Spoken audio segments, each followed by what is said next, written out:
What would you do if the person sleeping next to you every night slowly convinced you that your own instincts were a lie?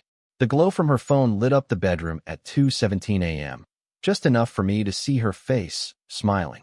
Not the kind of smile she ever gave me anymore. This one was softer, secretive, alive.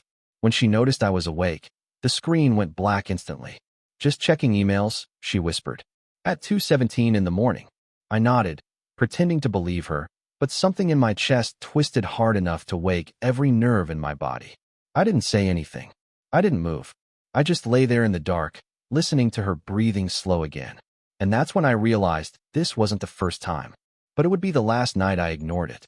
If you genuinely enjoy our stories, please subscribe to the channel, tell us where you're from, and what time it is right now. It's always fascinating to know how far our story flows. It didn't start with proof. It started with humiliation. A week later, we were at a small Italian place on West 46th Street in Manhattan. One of those dim, romantic restaurants where couples lean in close and talk quietly over wine. I had made the reservation. I thought we needed it. She spent half the night texting. "Who keeps pulling you away?" I asked, trying to sound light. "No one," she said without looking up. "Work stuff." I reached across the table, resting my hand over hers. She pulled away like my touch burned her. "Don't do this here," she muttered. "Do what?" "Care." That was the first time I felt it. Public rejection so sharp it made my ears ring. The waiter came by, pretending not to notice. I wanted to disappear into the booth. She used to laugh with me. Now she couldn't even look at me. After that, the changes came faster. She started working late. Her clothes changed, more deliberate, more revealing, like she was dressing for an audience I wasn't part of. She guarded her phone like it held state secrets. Passwords changed. Notifications turned off. And every time I questioned it, she flipped it on me. "You're being paranoid. You're imagining things. You need help." It wasn't just denial, it was precision. She made me doubt myself piece by piece, like she was dismantling me. One night, standing in our kitchen in Brooklyn, I asked her directly, "Are you seeing someone else?" She laughed. Actually laughed. "You really think someone would want to deal with your insecurity?" she said. "That's your problem, not mine." That hit harder than anything else. Because part of me started to believe her. For a while, I stopped asking. But I started watching. Receipts in her purse from places she never mentioned. A charge for a hotel bar in Midtown when she told me she was in Queens visiting a friend. A second Uber account linked to her email. Then came the call. She was in the shower. Her phone rang on the nightstand. No name, just a number. I stared at it as it vibrated across the wood, over and over again. I didn't answer, but I memorized it.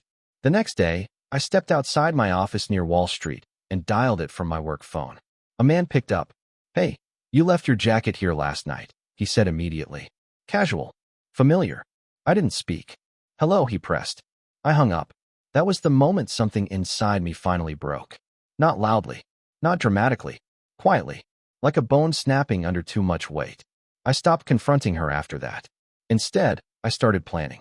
I hired a private investigator out of Queens, an older guy named Victor who didn't ask questions, just took the job. Within a week, he had photos. Clear ones. Her. Laughing. Touching his arm. Walking into a hotel on Lexington Avenue. And him. Confident.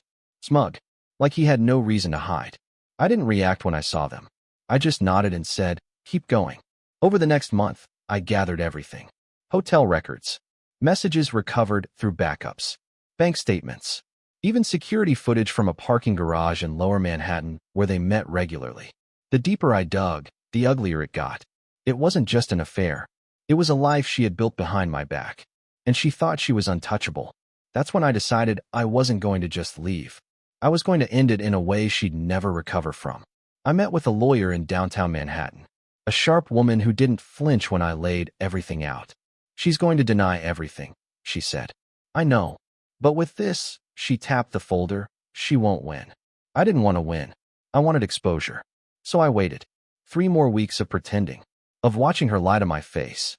Of listening to her call me insecure while she built a second life in plain sight. Then I set the trap. Her birthday. She insisted on hosting it at a rooftop lounge in Midtown, full of friends, co-workers, even her parents. A perfect stage.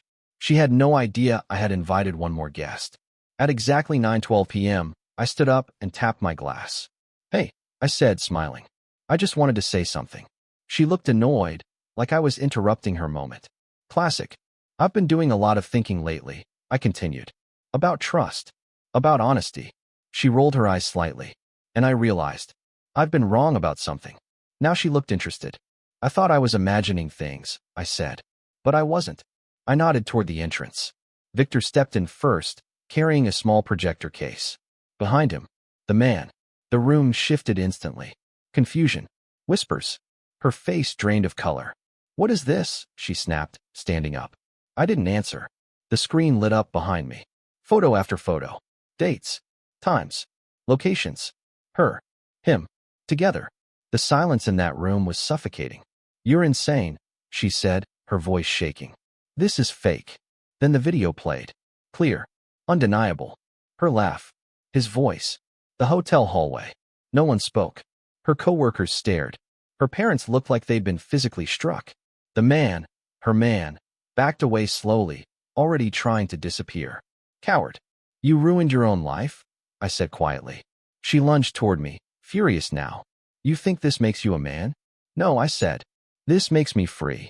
The fallout was immediate. Her job, gone within a week. Apparently, her late nights overlapped with company funds she wasn't supposed to use. Her friends stopped calling. Her parents stopped defending her. And him? He vanished completely. New number. New city. Just like that. She tried to reach out to me once. A long message. Apologies. Blame. Excuses. I didn't respond. The divorce was clean. Everything documented.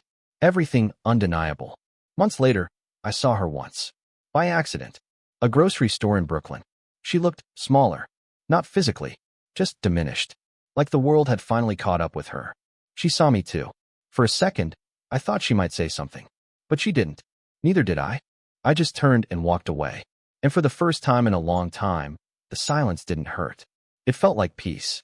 Because the truth is, she didn't destroy me. She just showed me exactly who she was. And I made sure the world saw it too. I never heard her laugh again. The end.